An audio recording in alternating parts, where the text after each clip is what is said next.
Hello everyone, it's Old Guardian here. Hearthstone's The Witchwood expansion is coming today. In around 1 hour we get to play with the new expansion and with the new cards and see what kind of meta there's going to be with the standard rotation, taking away 3 expansions and getting 1 new expansion in return. I've been trying to think about what kind of decks to play in the Witchwood, and there are so many ideas and so little time. I've built something like 20 different decks so far. Some of them just small alterations to existing archetypes, some of them trying to go somewhere new.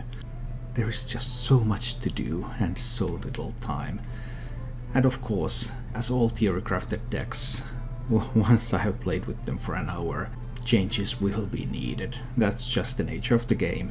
You can't really know how things work until you have playtested. However, before I have actual new gameplay material from the Witchwood that's going to come out in the coming days, I wanted to share with all of you what I have built so far. There is a link in the description to Hearthstone Top Decks, which is the site that I have used for the deck builder function, and all of the decks that I have built are available there. I'm also going to take a look at a couple of the more interesting ones. First, one of the new archetypes that I'm pretty excited about is Tempo Warrior with Rush. Because obviously Rush is a new mechanic, Warrior is getting a lot of Rush cards. Tempo Warrior used to be good back in the day, but it fell by the wayside, as did most Warrior archetypes sadly. But this expansion really looks like it's going to try to bring Tempo Warrior back. And this is my initial take on Tempo Warrior. So the deck makes extensive use of the rush mechanic, which allows minions to attack other minions but not face. There's Red Band Wasp, there's Rabid Worgen, there's Militia Commander, there's Darius Crowley, and there's Mach Hunter, so pretty much all the rush cards available. Only once we get to really test these out will we find out which ones are good enough to keep and which ones didn't turn out to be that great. With all of these rush cards, the deck should be able to fight for board control, alongside some of the warrior's board control tools like Bloodrazor and Warpath. And if your opponent is not playing rush minions, then all of these rush minions and other effects should be able to carve some path for your Frothing Berserkers to connect to face.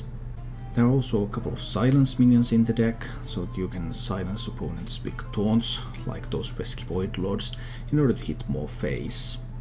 This deck makes use of the new legendary minion Countess Ashmore for card draw, because it draws a rush minion. In this deck it draws a rush minion and it draws a death rattle weapon for your hand, so Woodcutter's Axe or Bloodrazor is a guaranteed draw from Countess Ashmore.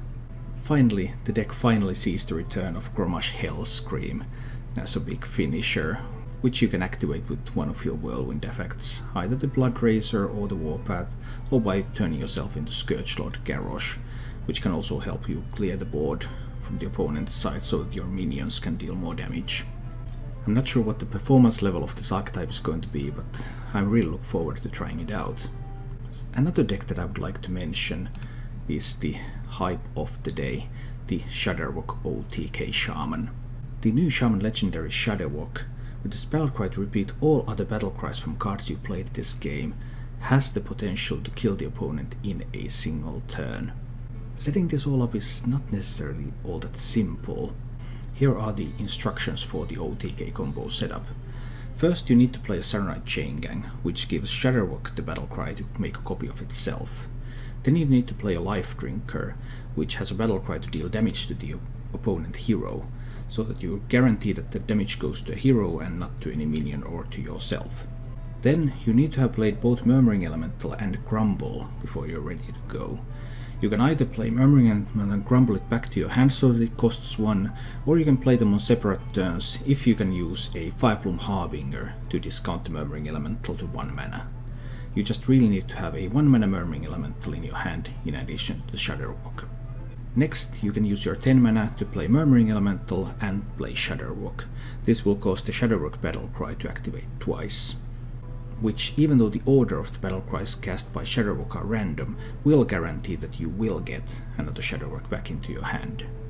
At this point, you have at least one 1 mana Shudderwock and one 1 mana Murmuring Elemental in your hand, and you can play them, and you can play more Shudderwocks throughout the turn until the opponent dies. That's the theory anyway. No one has really been able to test this yet, but this is something that people are really getting hyped about.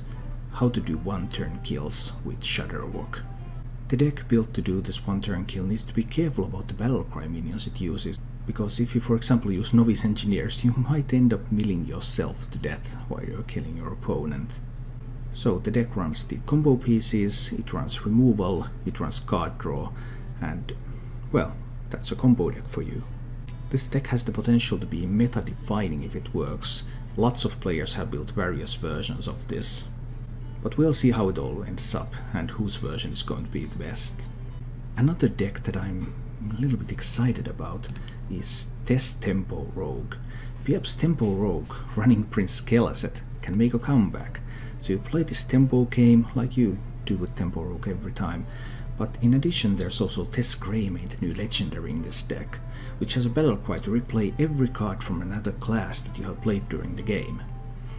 You get 4 cards from other classes with this deck, because you have 2 copies of Hallucination and 2 copies of Blink Fox. Blink Fox gives you random cards, so those might turn out to be cards that you don't even want to play, you don't even want to get from Tess, but Hallucination is a discover effect, so you get to pick from 3 options, which almost guarantees that you're going to get something that you are willing to play out. Other than that, it's Tempo Rogue game. And it will be interesting to see if this archetype can make a comeback now that many decks have been weakened by the rotation, and these new cards give it a bit of a different twist.